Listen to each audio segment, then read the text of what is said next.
Shalom, selamat malam saudaraku. Judul renungan kita malam ini adalah kesederhanaan keselamatan. Mari kita berdoa. Bapa kami di surga, kami membutuhkan Roh Kudus ketika kami merenungkan firman-Mu. Dalam nama Yesus Kristus kami berdoa. Amin. Ayat renungan kita diambil dari Yohanes pasal 6 ayat 37. Bunyinya demikian. Semua yang diberikan Bapa kepadaku akan datang kepadaku.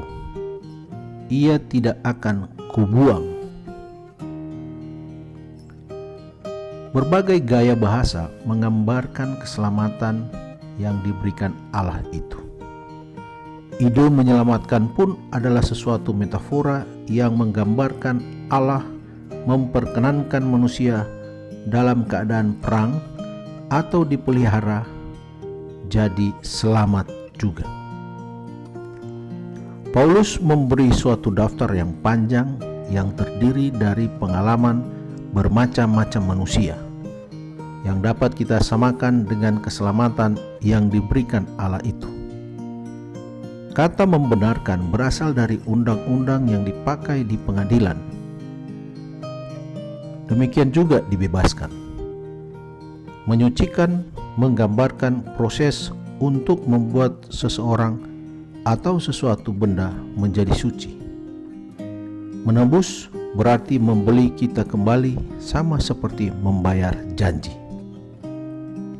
Mendamaikan berarti menyediakan seorang untuk mengganti orang lain. Yesus kaya dalam perbendaharaan kata. Ia memanggil kita agar bertobat atau memutar haluan. Kita lahir kembali oleh kuasa Roh. Ia menanamkan kerajaan surga itu ke dalam hati kita. Ia memanggil kita agar menjadi seperti anak kecil. Yohanes berbicara tentang orang yang telah membasuh jubahnya, tentang nama-nama yang tertulis di dalam buku kehidupan anak domba, tentang kemenangan yang menaklukkan dunia, tentang berjalan bersama Kristus dengan mengenakan pakaian putih. Kita masih dapat melanjutkan hal ini.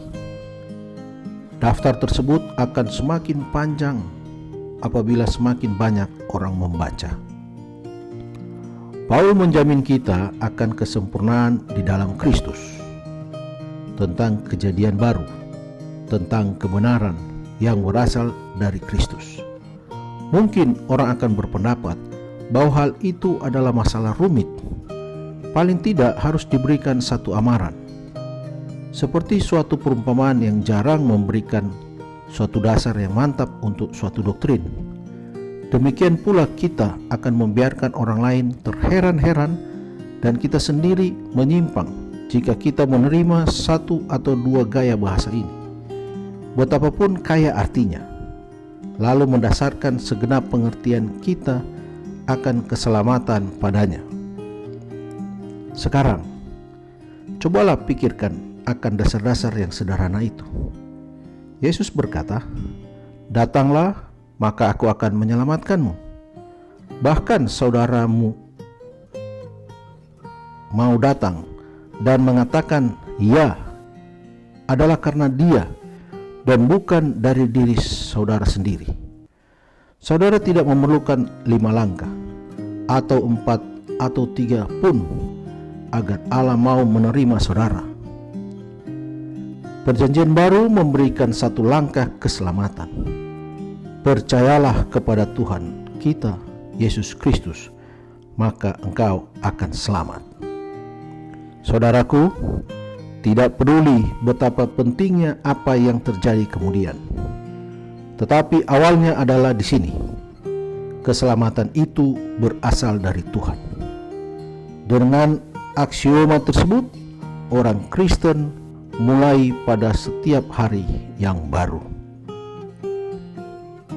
Engkau tidak dapat mengubah hatimu. Dengan dirimu sendiri, engkau tidak dapat memberikan kepada Allah segala keinginan-keinginan hati itu. Tetapi engkau dapat memilih melayani Dia. Dikutip dari buku Kebahagiaan Sejati halaman 43. Mari kita berdoa. Bapa di surga, kami berterima kasih oleh karena keselamatan yang Engkau berikan kepada kami.